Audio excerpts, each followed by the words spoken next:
Hi friends, maraming salamat po sa inyong pagtanggap sa aming pag-anyaya upang makasama muli namin kayo sa pag-aaral ng mga salita ng ating Panginoong Diyos ngayong gabi. Kayo po ba ay nangangarap ng isang bonggang-bonggang bakasyon? Yung hindi lamang weekend getaway, hindi lamang 1 week getaway o isang buwang travel around the world, kundi yun talagang mahaba-haba.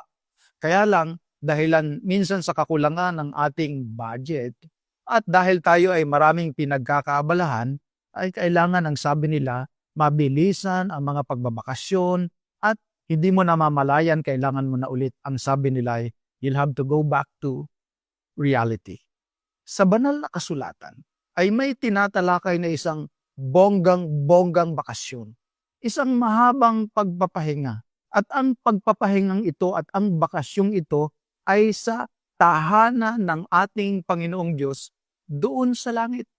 Ito po ay wala ng mga pangyayari kung saan maghahatid pa sa atin ng pag-aalala, pagkabalisa, at magbibigay sa atin ng kalungkutan kagaya ng ating mga pangkasalukuyang mga pagbabakasyon dito sa lupa. Ang ikalawang pagbabalik ng ating Panginoong Hesukristo, ang siyang maghuhudyat ng panimula ng 1,000 taon ng bakasyon. Ito po ang sabi sa unang Tesalonica 4:16 at 17. Sapagkat ang Panginoon din ang bababang mula sa langit, na may isang sigaw, may tinig ng arkanghel, at may pakakak ng Diyos, at ang nangamatay kay Kristo ay unang mga bubuhay na maguli. Ipapapansin ko po sa inyo na sa ikalawang pagbabalik ng ating Panginoong Hesukristo ay merong unang pagkabuhay na maguli. At ang mga kabilang sa unang pagkabuhay na maguli ay ang mga nangamatay na kay Kristo. Pag dinasa ninyo ang unang Tesalonica Kapitulo 4, ay binaybay doon mula sa talatang 1 patuloy hanggang 12. Kung paanong uri ng pamumuhay mayroon na nararapat ang bawat sumusunod sa ating Panginoong Hesukristo. Kaya naman sa katapusan ng kapitulo ay malinaw na sila ay iniulat na mga nangamatay na kay Kristo sapagkat sila'y nabuhay na kay Kristo. Nang sila ay mamatay, sila ay kay Kristo na. Mapapansin nyo na sila na mga banal na kay Kristo, sila ang unang nangabuhay na maguli nang dumating ang ating Panginoong Hesukristo sa ikalawa. Ngunit, merong iba na mga hindi kasama doon sa unang nangabuhay na maguli ang nananatiling patay. Ito po ang sabi sa Apokalipsis Kapitulo 20, ang talata ay 5. Ang mga iba sa mga patay ay hindi nangabuhay hanggang sa naganap ang 1,000 taon.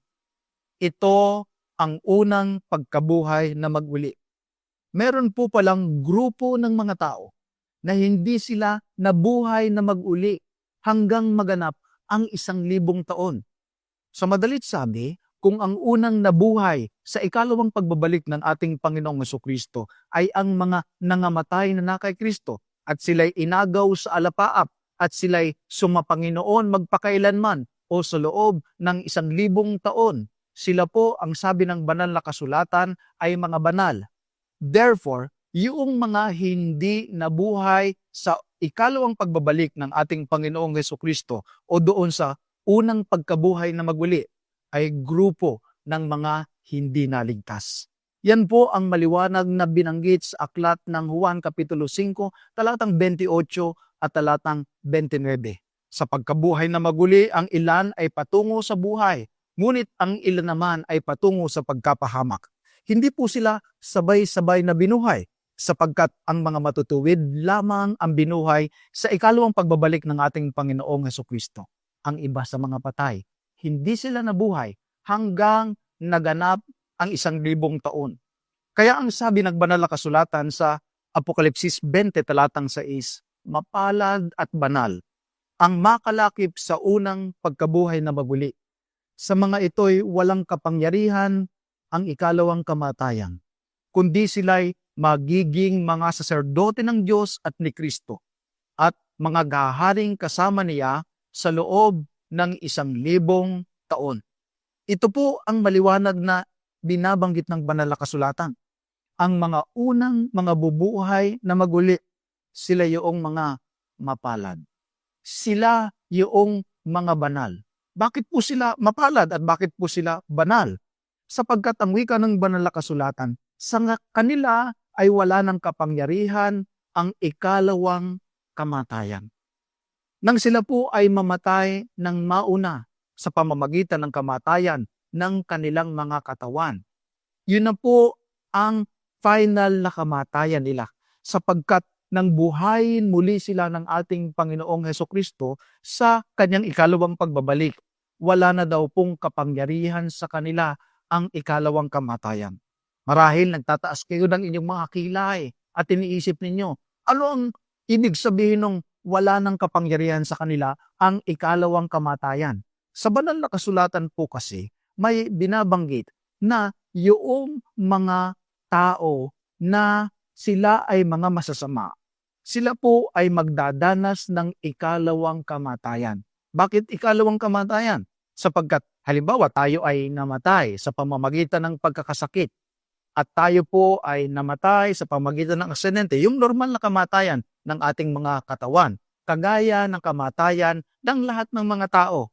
Ngunit kapag hindi tayo nakasama sa unang pagkabuhay na maguli, meron pa pong tinatawag na ikalawang kamatayan. Kaya po mga minamahal, sabi ng banal na kasulatan, ang ikalawang kamatayan ay doon sa nagdiningas na apoy at asupre na siyang linipol sa lahat ng mga taong mga masasama. Ito po ang sabi sa ikalawang Pedro 3:7. Ang sangkalangitan ngayon at ang lupa sa pamamagitan ng gayunding salita ay iniingatang talaga sa apoy na itinataan sa araw ng paghuhukom at paglipol sa mga taong mga masasama. Sa pagbabalik ng ating Panginoong Hesus sa ikalawa, ay may dalawang uri ng mga tao siyang masusumpungan. Sa buhay ay may dalawang grupo ng mga tao. Sa buhay na madadatnan niya ay may grupo ng mga masasama, may grupo ng mga matutuwid. Sa mga patay na madadatan niya ay may mga grupo din ng mga masasama, may grupo din ng mga matutuwid. Dalawang klase lamang, walang middle ground. Dalawang uri lamang ng tao ang darat na ng ating Panginoong Hesukristo sa kanyang ikalawang pagbabalik. Yung mga buhay na mga masasama, pagbabalik ng ating Panginoong Hesukristo sa ikalawa, ang sabi sa Apokalipsis 6:15, ay ganito ang kanilang naging tugon sa pagdating ng ating Panginoong Hesus. At ang mga hari sa lupa at ang mga prinsipe at ang mga pangulong kapitan at ang mga mayayaman at ang mga makapangyarihan at ang bawat alipin, bawat laya ay nagsipagtago sa mga yungib, sa mga bato, sa mga bundok. At sinasabi nila sa mga bundok at sa mga bato, mahulog kayo sa amin at kami inyong itago sa mukha noong nakaupo sa luklukan at sa galit ng kordero.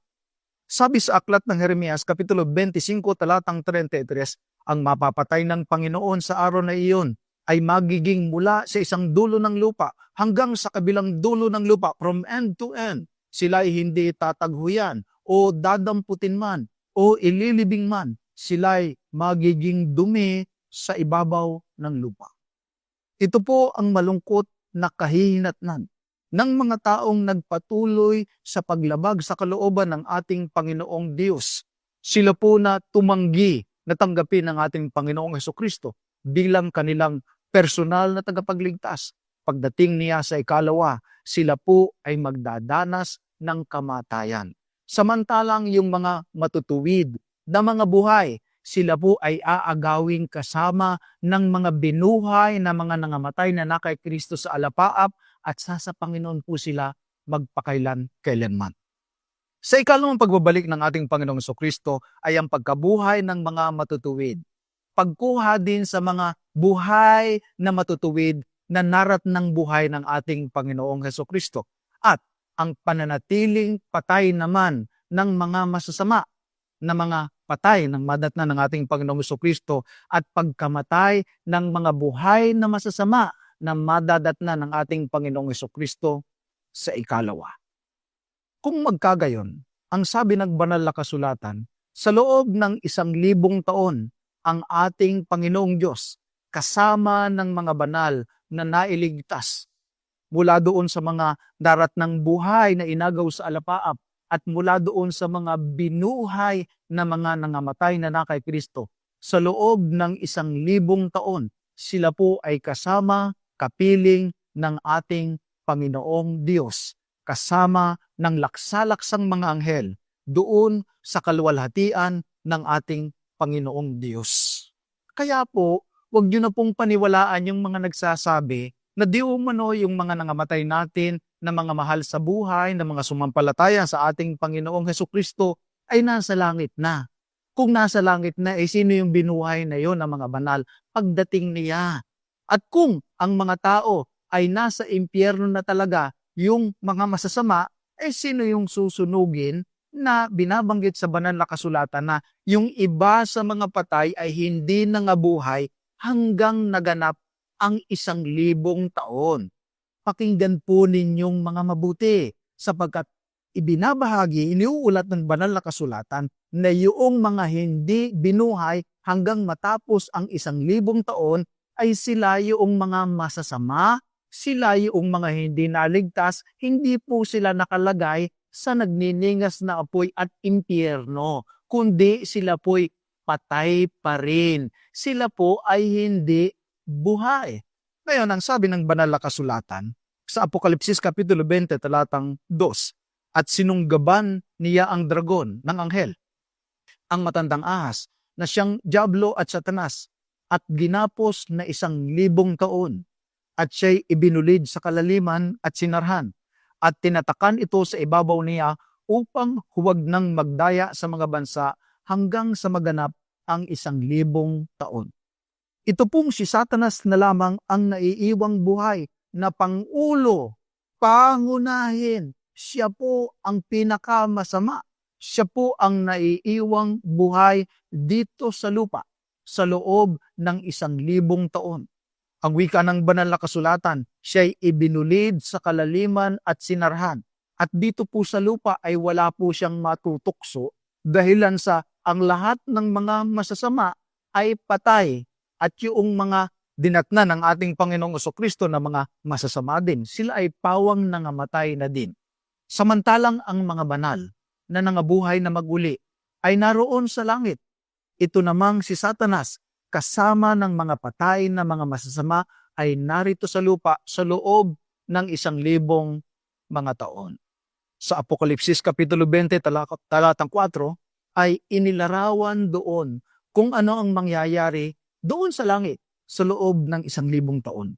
At nakakita ako ng mga luklukan at may mga nagsiluklok sa mga ito. Meron daw hong mga luklukan, merong mga trono, naroon ho yung mga banal. Hindi ho sila mga squatter doon, hindi ho sila walang matuluyan doon. Ang sabi ng banal na kasulatan, merong mga luklukan at may mga nagsiluklok sa mga ito. Sila'y pinagkalooban ng paghatol. Yun pong mga maliligtas, sa loob ng 1,000 taon, sila po'y maghaharing kasama ng ating Panginoong Jesucristo.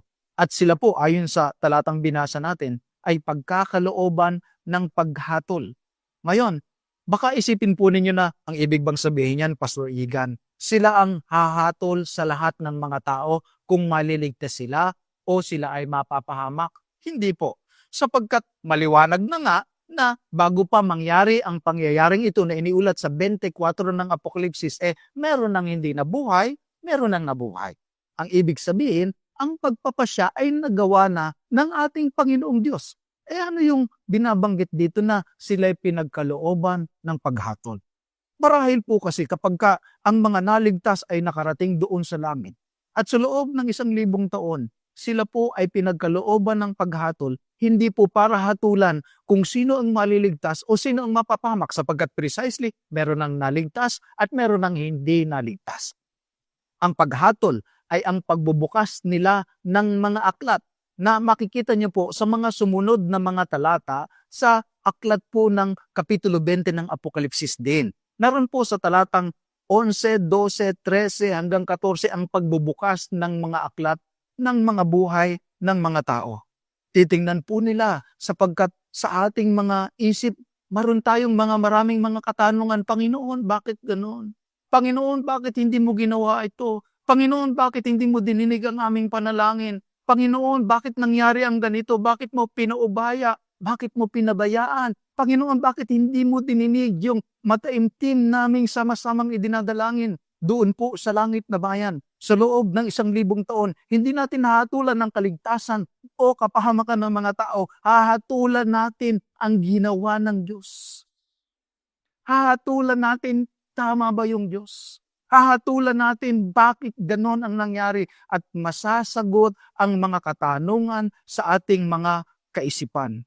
At magkakaroon po ng konklusyon, mga minamahal, sa banal na kasulatan, sa aklat ng Apokalipsis din, Kapitulo 19, talatang 2, ay nabanggit ng mga naroon sa langit, matuwid at banal ang iyong paghatol, O Diyos. Masasabi nila, tama ka pala, Panginoon. Sapagkat sa napakahabang panahon, ang karakter, ang aksyon ng Diyos ay naging questionable sa mga tao. Bakit niya pinabayaan bumaha? Bakit niya pinabayaan lumindol? Bakit niya pinayagan na mamatay ang ating mga magulang samantalang pinag-pray naman natin, pino-opera naman natin? Bakit tayo hindi na-promote? Bakit hindi kayo nagkatuloyan? And so on and so forth. Napakaraming bakit. Ngunit pagdating natin sa langit, pagkakalooban tayo ng Panginoong paghatol. Pabubuksan ang lahat ng mga aklat at makikita natin, kaya pala. Tama pala ang Diyos. Mabuti pala ang Diyos. Nagtampo pa naman tayo sa Diyos ng pagkakataong hindi nasunod ang ating kagustuhan. Ngunit pagdating natin sa langit, makikita natin, kagaya ng sinabi nila sa Apokalipsis 19, Diyos, matuwid at banal ang iyong paghatol, O Diyos.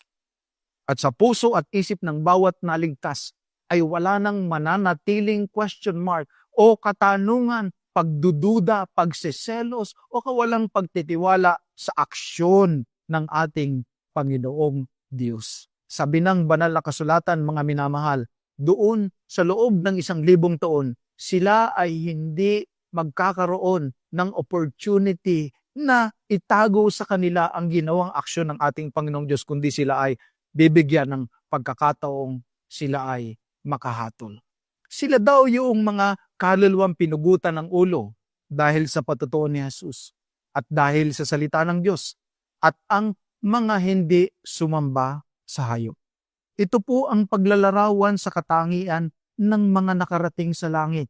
Kaibigan, kung ikaw po ay dumaranas ng mga pagsubok, ng mga pag-uusig dahilan sa inyong pananampalataya, naway maging encouragement sa inyo na hindi katalunan, hindi kawalan, kung tayo man ay kukutyain, pagtatawanan, hihiyain, at sasabihin, nako, ikaw pala ay sumusunod sa Diyos na yan, kawawa ka na yan, di hindi mo na makakain ito, di hindi mo na magagawa ito. Never mind. Ang ending mo naman, doon sa langit na bayan, kahit na kinutya, hindi sumamba sa hayop o sa kanyang larawan, at hindi tumanggap ng tanda ng kanilang noo at sa kanilang kamay, at sila'y nangabuhay at nagsipagharing kasama ni Kristo sa loob ng 1,000 taon.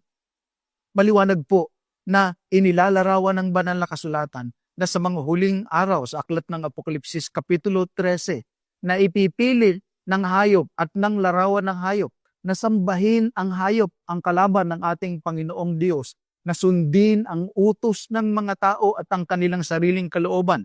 At yung mga maliligtas na kasama ng ating Panginoong Diyos doon sa langit na bayan, hindi nila tinanggap ang pagsamba sa larawan ng hayop, hindi nila tinanggap ang tanda sa kanilang noo o sa kanilang kamay, at sila'y nangabuhay at nagsipagharing kasama ni Kristo sa loob ng 1,000 taon. Sa loob ng 1,000 taon o milenyo, lahat ng mga matuwid ay nasa langit. Lahat ng matuwid ay hahatol. Bakit wala si brother dito? Bakit wala si sister dito? Teka, bakit si brother ganito ay narito? Makikita natin lahat. Makikita natin lahat doon, ang lahat ng aksyon at pagpapasya ng ating Panginoong Diyos. Lahat naman ng mga masasama ay narito sa lupa. Sila'y pawang mga patay. Si Satanas ay nakagapos dahilan sa sitwasyon na wala siyang ibang madadaya, wala siyang ibang makakausap. Sa pangatlong pagbabalik ng ating Panginoong Jesucristo, kasama ang laksa-laksa na mga banal, matapos ang 1,000 taon, third coming na po ito. Ang mga iba sa mga patay, ang sabi ng banal na kasulatan ay hindi nangabuhay hanggang sa naganap ang 1,000 taon.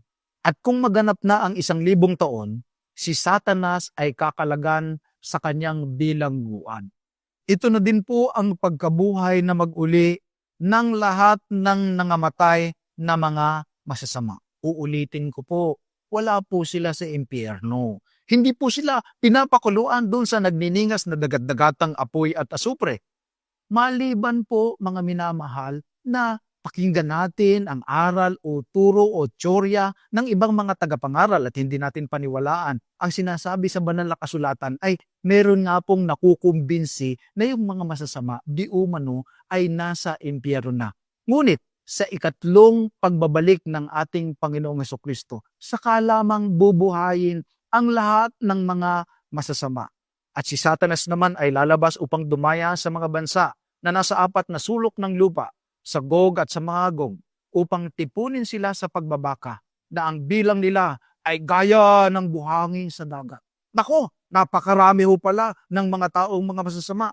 Napakarami ho pala ng mga nadaya nitong si Satanas. Ang bilang po nila ay kagaya ng buhangin sa dagat. Napakarami. Nais ng Panginoon na tayo ay maligtas. Ayaw niya ni isa man na sa atin ay may mapahamak. Yan po ang sabi sa aklat ng unang Timoteo, Kapitulo 2, at sa aklat din po ng unang Pedro, Kapitulo 3. At ganyan din po ang sabi sa 1:3-16, kundi tayo'y magkaroon ng buhay na walang hanggan. Nakakalungkot lamang.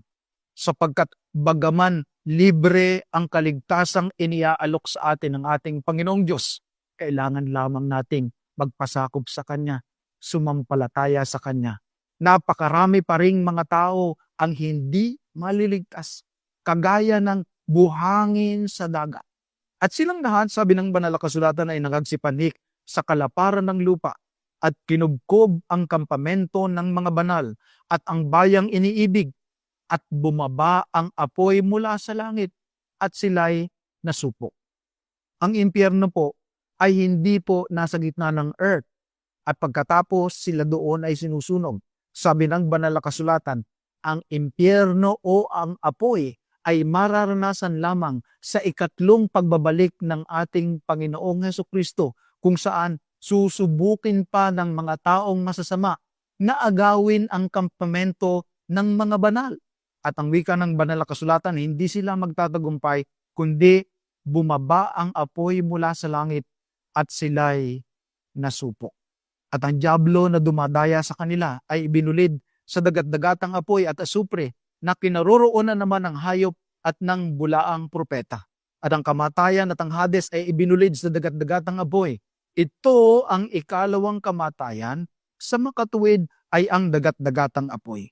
Kung naaalala niyo po kanina, ang mga unang nangabuhay na maguli, sa kanila'y walang kapangyarihan ang ikalawang kamatayan. Ano po yung ikalawang kamatayan? Ito po yung dagat-dagatang nagniningas na apoy at asupre. Sino po ang maapektuhan nito? Kung ang sino man, ang sabi sa 20:15 ng Apokalipsis, ay hindi nasumpungang nakasulat sa aklat ng buhay, ay ibinulid sa dagat-dagatang apoy. Ito po ay niliwanag pa sa aklat ng Apokalipsis 21, talatang 8, sino yung mga hindi nakasulat sa aklat ng buhay na ibinulid sa dagat-dagatang nagniningas na apoy at asupre. Sila yung mga duwag, hindi mananampalataya, mga kasuklam-suklam, mga mamamatay tao, mga mapakiapid, sila na mga manggagaway, sila na mapagsamba sa Diyos-Diyosan, sa lahat ng mga sinungaling. Ang kanilang bahagi ay sa dagat-dagatang nagnininga sa apoy at asupre na siyang ikalawang kamatayan. Huwag po ninyong gagawing magaan o biro ang pagsamba sa Diyos-Diyosan. Huwag niyo pong gagawing magaan o biro ang hindi pagsampalataya. Huwag niyo pong katatakutan ang pagsunod sa ating Panginoong Diyos, sapagkat itinuring din yung mga duwag ang kanilang kalagayan, ang kanilang patutunguhan ay sa dagat-dagatang nagniningas, apoy at asupre na siyang ikalawang kamatayan. Ang mga puso ng maraming mga inosente at mga biktima ay humihibik ng hustisya. Tumatawag ng hustisya at tumatawag ng katarungan.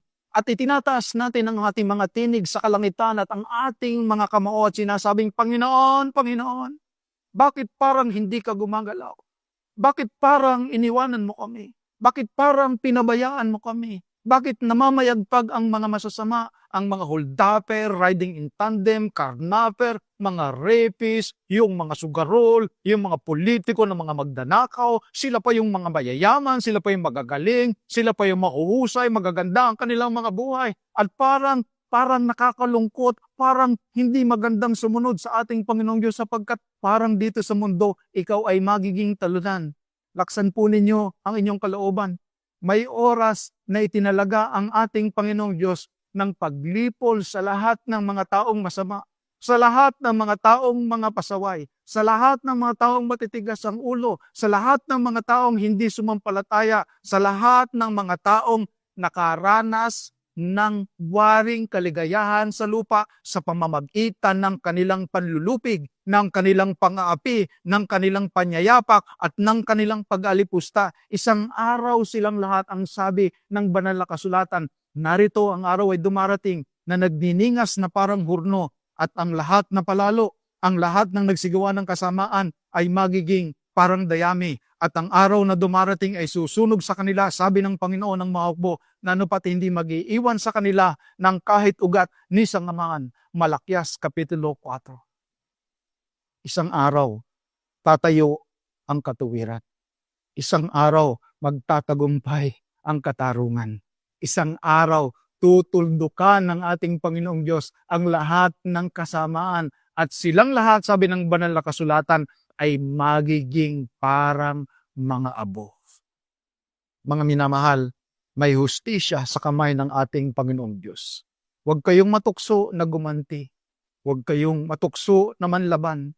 Huwag kayong matukso na mangutya at kayo ay gumanti na din ng kasamaan. Ang sabi ng banal na kasulatan sa aklat ng Roma, bigyang daan ninyo ang paghihiganti ng ating Panginoong Diyos. Sapagkat siya ay babangon at kanyang itatayo ang katarungan dito sa lupa.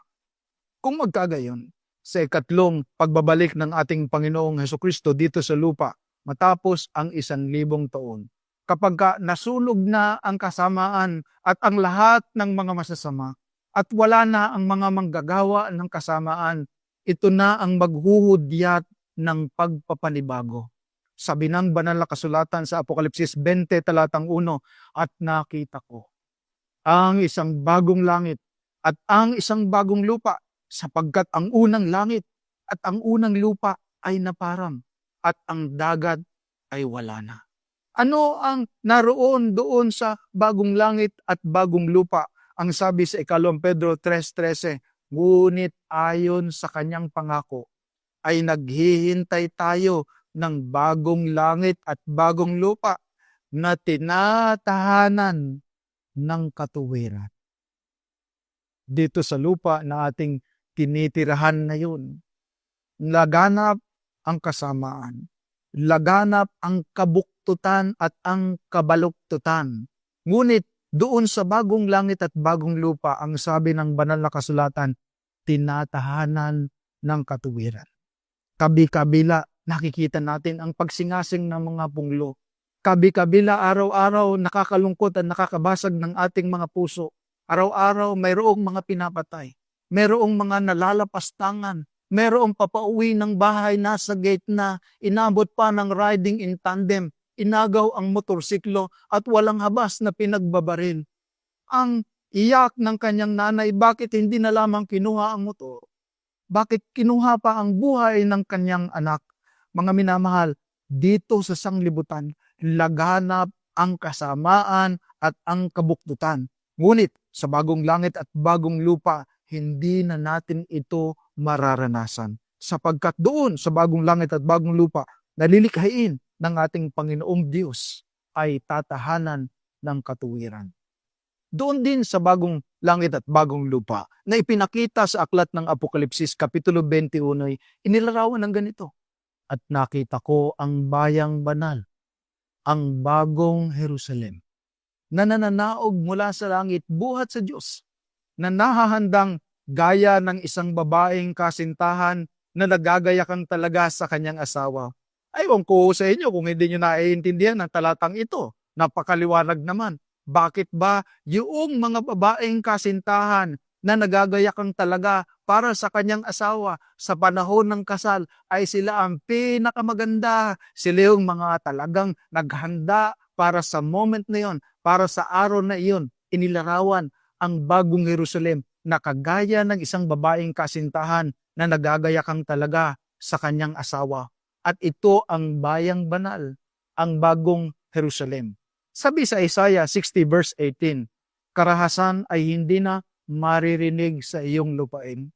Opo, wala nang pagsabog ng mga kanyon, wala nang sangitsit ng mga jet fighters, wala na ang mga machine gun, wala na ang paghihinagpis at ang paghiyaw ng mga taong bigla-biglang namatayan sa pamamagitan ng karahasan. Sabi ng banal na kasulatan, karahasan ay hindi na maririnig sa iyong lupain, ni ang kawasakan o kagibaan sa loob ng iyong mga hangganan, kundi tatawagin ang iyong mga kuta ng kaligtasan at ang mga pintuang bayan na kapurihan.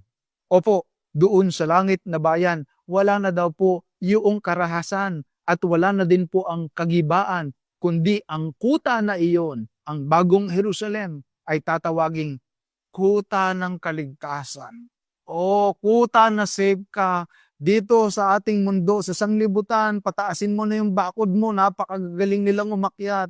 Kahit na gawin mo ng kung ano pa yung passcode mo, ang daming padlock. Kanina lamang may nakita kami, ang daming padlock ng bisikleta. Ang naiwan lamang doon sa grill, padlock at kaunting bahagi ng bisikleta. O doon sa langit na bayan, tatawagin ang kuta na kaligtasan at ang iyong mga pintuang bayan na kapurihan. Sa Apokalipsis Kapitulo 20, talatang 4, inilarawan ang magiging karanasan ng mga maliligtas. Papahirin niya ang bawat luha sa kanilang mga mata. At hindi na magkakaroon ng kamatayan. Hindi na magkakaroon pa ng dalamhati o ng pananambitan man o ng hirap man. Ang mga bagay ng una ay naparam na. Kasabay ng pagkasunog ng lahat ng mga masasama at paglipol sa lahat ng mga taong masama ay ang paghuhudyat ng pagpapanibago ng ating sanglibutan, ng bagong langit at bagong lupa. At dahil bagong langit at bagong lupa, bago na din ang ating karanasan. Papahirin ng Diyos ang bawat luha sa kanilang mga... Napaka-sweet naman ng ating Panginoon. Kung pwede naman na mga angel na lang o tayo na lang din ang magpuna sa ating mga mata. Pero siya pa ang lalapit at papahirin ang bawat luha sa kanilang mga mata. Paanong hindi tayo magmamahal sa Kanya? Paanong hindi tayo maglilingkod sa Kanya? Paanong kamumuhian natin siya kung siya mismo ang magtatanggal ng luha sa ating mga mata? At dahil doon, hindi na magkakaroon ng kamatayan, hindi na magkakaroon ng dalamhati, ng buntong hininga, ng pag-iyak, nakatago man ito o harap-harapan sa lahat ng mga tao, wala na ding hirap doon. May isa akong kakilala, sabi nung lola daw niya, Apo, kung ang hirap ay bumubukol, yung buong katawan ko, wala nang space para sa bukol. Alam ko din po ang hirap. Lumaki ako sa hirap. At marami sa inyong hanggang sa gabing ito'y dumaranas ng samot-saring mga itsura ng hirap. Laksan po ninyo ang inyong loob. Manampalataya kayo sa ating Panginoong Jesucristo sapagkat sa langit na bayan, wala nang pananambitan o ng hirap man. Alam niyo po ba yung pananambitan? Yung sighing, yung buntong hininga, hay naku, Panginoon, yung salita na walang words. Yung buntong hininga mo lang, yun, wala na daw yun doon. At ang mga bagay ng una ay naparam na. Mga minamahal, sa pagbabalik ng ating Panginoong Hesukristo sa ikatlo, ay maghuhudyat ng pagpapanibago ng langit at ng lupa at ng ating karanasan. Nais ng Panginoon na naroon ka din. Kaya ang sabi ni Pablo, nang nakakaranas siya ng napakaraming pagsubok, paghihirap, pag-alipusta, napakarami po. Basahin niyo po yung kanyang mga kwento doon sa Korinto, ganun na din po sa aklat ng Hebreo, may binabanggit po siya doon na karanasan naman ng mga sumampalataya sa ating Panginoon Diyos ay napakahirap. Pero ang sabi niya ay ganito, ikalawang Korinto 4:16, kaya nga hindi kami nanghihimagod, hindi napapagod.